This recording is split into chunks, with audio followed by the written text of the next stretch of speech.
my name is Liane Moreau, and I am an assistant professor in the Department of Chemistry here at Washington State University, as well as a faculty member in the Material Science and Engineering program. Research in the Moreau group really sits at the intersection of three key areas, and those include nanotechnology, advanced X-ray characterization, and actinide chemistry. And specifically, we'd like to answer the question of what happens when we make radioactive materials down to very, very small length scales, down to the nanometer length scale specifically. And so we know that in other parts of the periodic table, when we start to make materials with these high surface area to volume ratios, they behave much differently than their bulk or molecular counterparts. And so we'd like to explore what implications this would have for actinide materials. So the reasons that this would be applicable are for three key purposes. So one would be the development of advanced nuclear fuels, so potentially being able to make them safer and more efficient using this technology, as well as being able to better understand the mobility and behavior of how these materials move in environmental systems where we found nanotechnology is particularly relevant. Also, we can consider optimizing these materials in medical isotopes for nuclear medicine-related applications.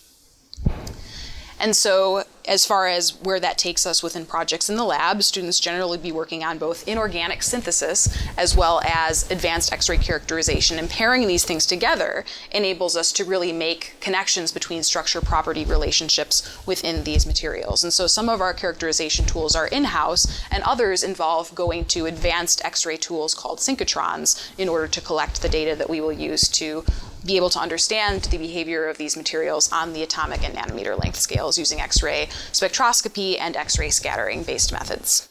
In this group, what students will be doing is a combination of different things. So unlike some groups where we focus just on our analytical tools, we in fact both develop the materials that we will be studying through inorganic synthesis, and we're working on a variety of different synthetic methods and tools. So both Schlenk-Liane chemistry, as well as electrochemical mediated synthesis and synthesis using inert templates.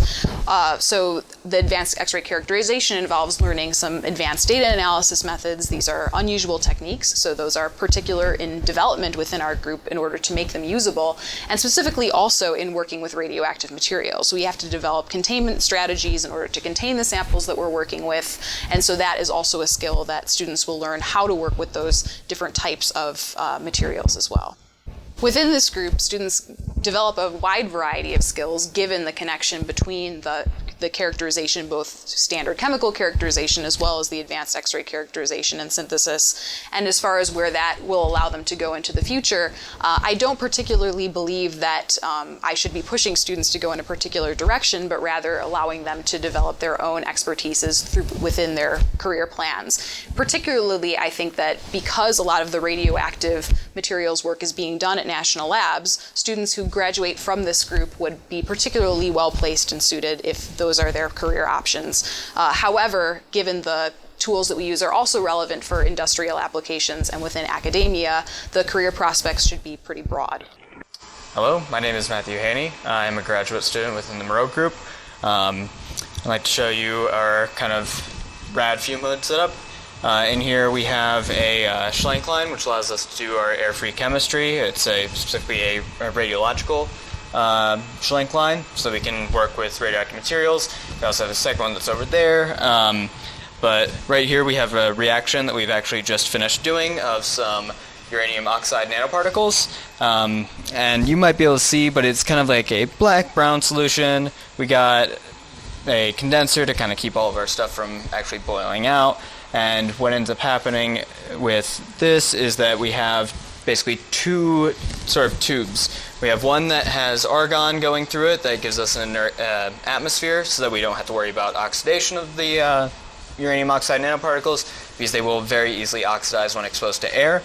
And then we also have a larger tube that is for a vacuum, and that allows us to pull out any air that we have in the flask beforehand, and also allows us to remove any gases that may be dissolved in our solvents. So we kind of cycle that through a few times, we get it under an argon atmosphere, and we basically will end up cooking our solvent up to about 300 degrees Celsius, and what will end up happening is that our precursors that we use, that are usually organometallic uranium compounds, they will start decomposing, and what ends up being left behind is some uranium oxide particles that will start kind of nucleating to very small particles, about 6 nanometers in size, something you can really only see with a transmission electron microscope.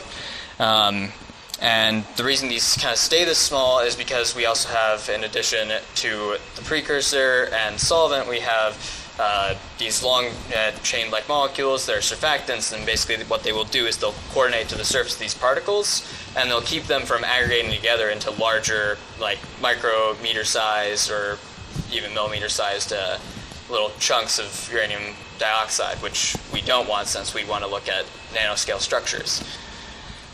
And that's kind of basically the sort of setup for our Schlenkline and our fume hood.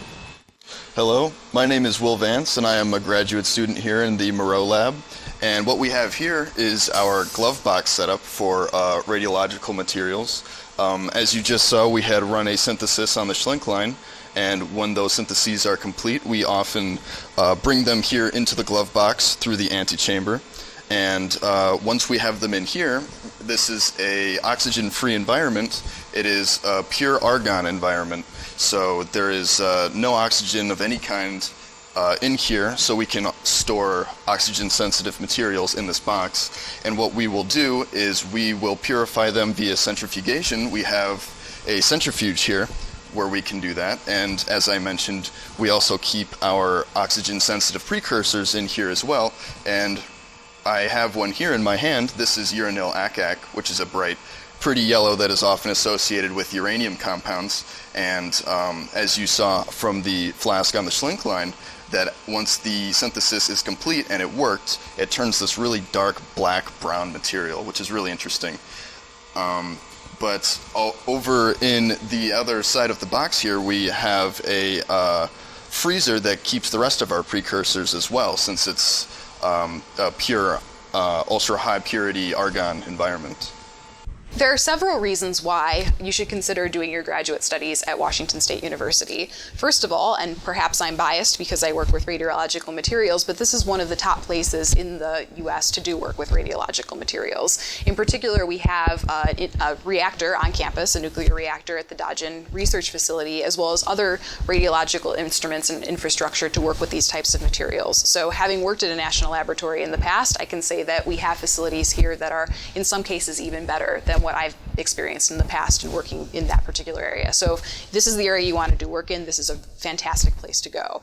Additionally, there's a lot of connection with the national laboratories, given that the Pacific Northwest National Laboratory is only a couple of hours away, and so there's a lot of interaction, including the Nuclear Science and Technology Institute, joint between these two institutions, that give even additional opportunities to interact with the national laboratory system.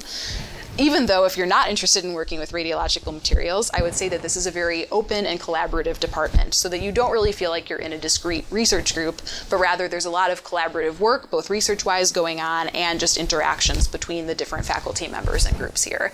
And so that's something I've really appreciated, and I would hope that you might too.